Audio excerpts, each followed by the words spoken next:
the U.S. energy supplies, and these 5 steps could help secure them. There's no taking the day off when it comes to electricity. This is by Ernest and Mosin Loney Stephenson, Real Clear Energy on WND. Flick a switch, push a button, ask Alexa, and your need is instantly met with electricity. We take this ubiquitous resource for granted. A synchronized nationwide machine that meets the immediate needs of hundreds of millions of users. Unlike fuels, electricity currently lacks the large-scale storage that would enable its ongoing use in extended supply disruptions. And this and electricity's foundational role for all other infrastructures considerably ups the ante for grid reliability.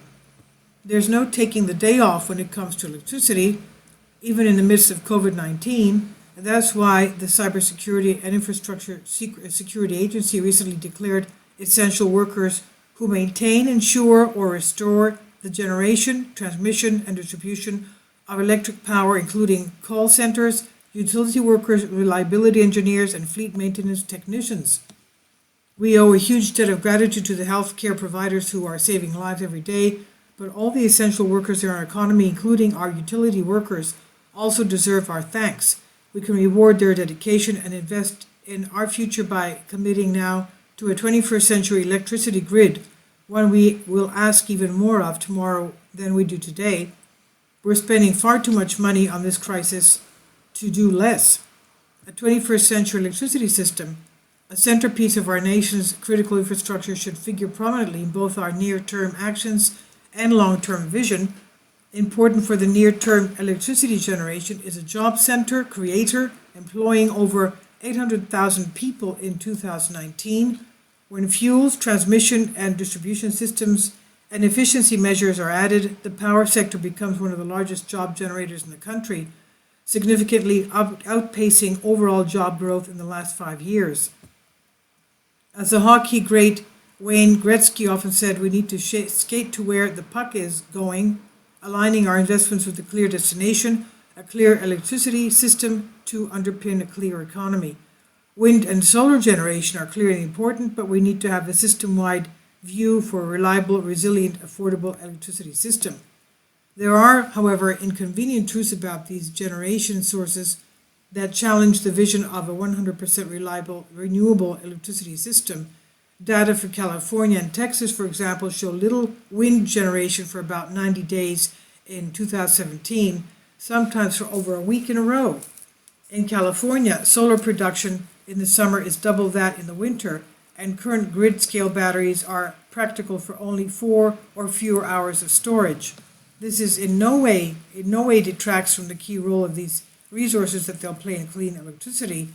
Rather, it emphasizes that they must be viewed as part of an all of the above system, one that includes nuclear, natural gas with carbon capture and sequestration, long-duration storage for multiple time scales, green hydrogen, long-distance grid infrastructure, and distributed generation and microgrids.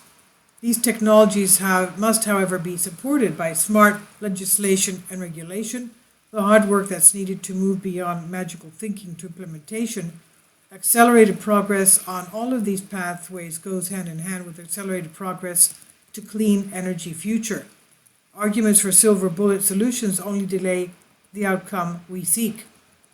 The foundation for and pathways to meeting this clean electricity vision can be grounded in what we do now.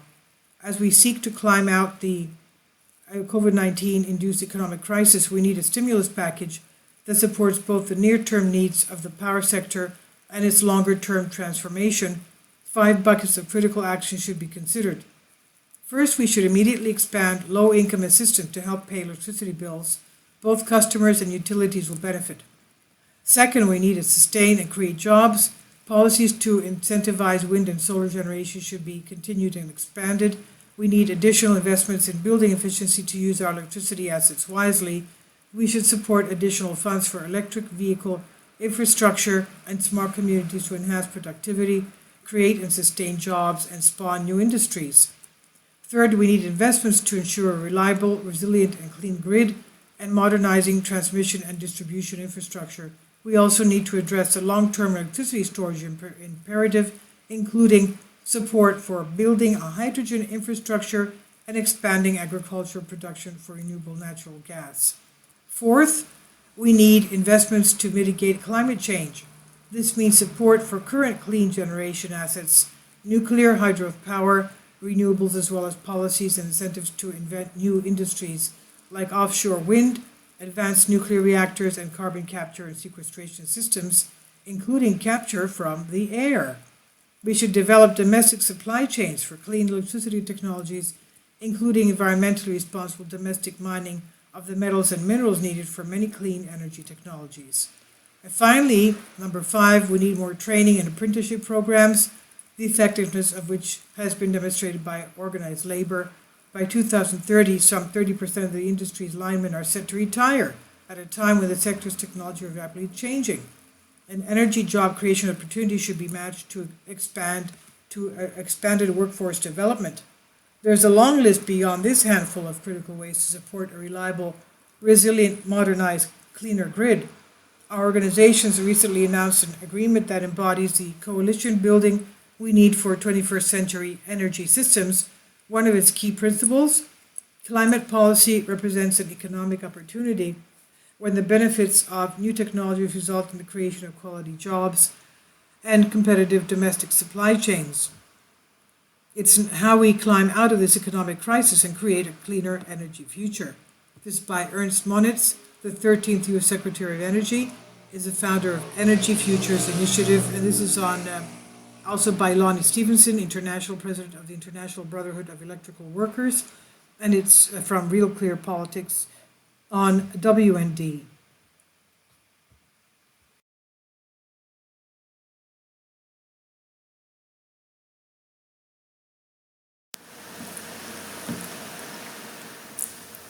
If you'd like to join me on my Patreon account, you will hear content not covered by mainstream media. These riveting stories will be based on my research, and I will state my opinions and give my personal insight on diverse and controversial subjects and world events not covered by mainstream media, and not supported by YouTube guidelines. So whatever I have on my Patreon, most of those will not be on my YouTube channel. Please consider becoming a member today. More of the most significant and important videos will be on my Patreon channel.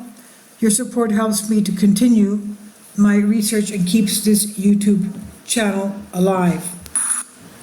And we depend on your support, your generous charity, because we help economically challenged families here in Athens, Greece, in Kapota, and we also help the young generation with university tuition and the community around our church.